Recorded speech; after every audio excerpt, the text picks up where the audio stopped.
Um, okay, and then finally, ideas of replication. If we are to do a true experimental research that we want to be able to say um, accurately that maybe this drug really does make a change in blood pressure, it needs to be able to be replicated by anyone else who happen just picks up our experimental design and runs the test. They should find the exact same results. So replication is very important in research design. We have to make sure that that's why we have to go back to our like we talked about previously in the hypothesis here, operational definitions. We have to operationally define every little thing about how we give the medication and how often and every little bit has to be broken down in that process in order to be able to replicate that. So finally, when we're kind of getting to the end here, informed consent is very important. Anytime we have people come into a group, they need to know um, what they're consenting to. However, um, we also have to protect our research a little bit. So, for instance, if for instance we're going to be doing something like trying to have two different groups, maybe one group in an experiment is going to be kind of purposely put in a situation where we're going to be manipulating something. Like, for instance, we're gonna ask them to tell us, of the lines drawn. So let me kind of show you here. Let's say I have an experiment here where I have someone coming into a room, right? And I say, okay, here's the line, all right, and I want you to tell me which of these other lines match that. Okay. And so looking at this, I mean, obviously it's not a great drawing, but you could probably very accurately say that this line and this line are the same, right? Now, let's say I wanted to see if the person would change the answer based on how other people answer. So let's say I have one person go into a group with other people who are actually pretending to be in the group. They're actually part of my experiment. And I say, okay, for everyone else in the group, I want them to say that this is actually the right answer, right? So, and then I have one person coming into the group who doesn't, is not part of my experiment. I just have them come in just to answer the question. And 5 people before this person all say this is the right answer, right? How likely are they going to go ahead and pick the one that we all know is correct?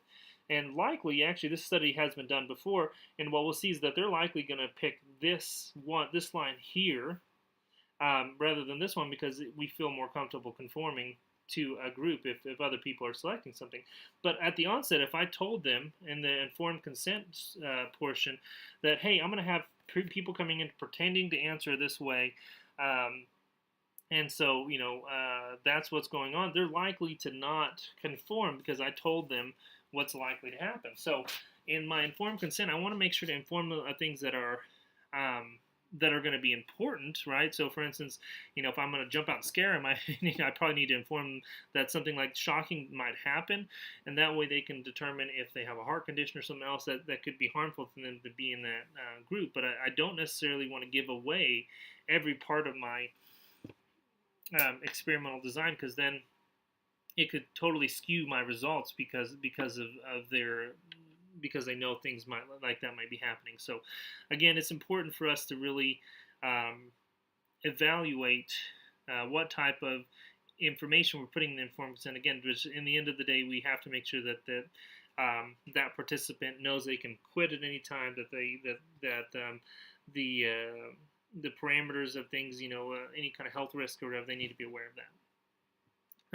Secondly, when we talk about animal research, again, animals can't sign an informed consent. Let's just put that out there, right? That's obvious. Now, what we do need to do is that we have to make sure that if we use an animal in a research in research, that it has to be something that actually is going to provide a justification for using the animal.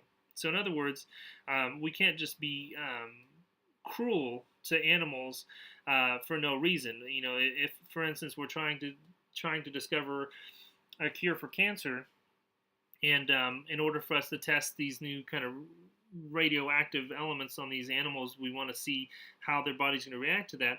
Then it has to be justifiable to say that this is for the greater good. This is actually is going to provide valuable information to future research to help in people not dying from cancer. Yes, then all of a sudden, you know, it's justifiable for us to use animals in that research. But if it's just, you know, just to be cruel, or really doesn't have a strong enough purpose, then no, obviously there's going to be pushback against them. So in order for anytime someone does research, they have to go in front of a board that's going to determine if the parameters of our experiment is really justifiable enough to have animals involved in this research, especially if there's going to be some type of harm to that animal. So it's definitely kind of an important balance, but we also, again, we have to make sure that anytime we do put animals in that position, they have to be safe from needless harm. Okay, so that's it. Again, I hope this helps. This is just supplemental to the rest of Chapter 1.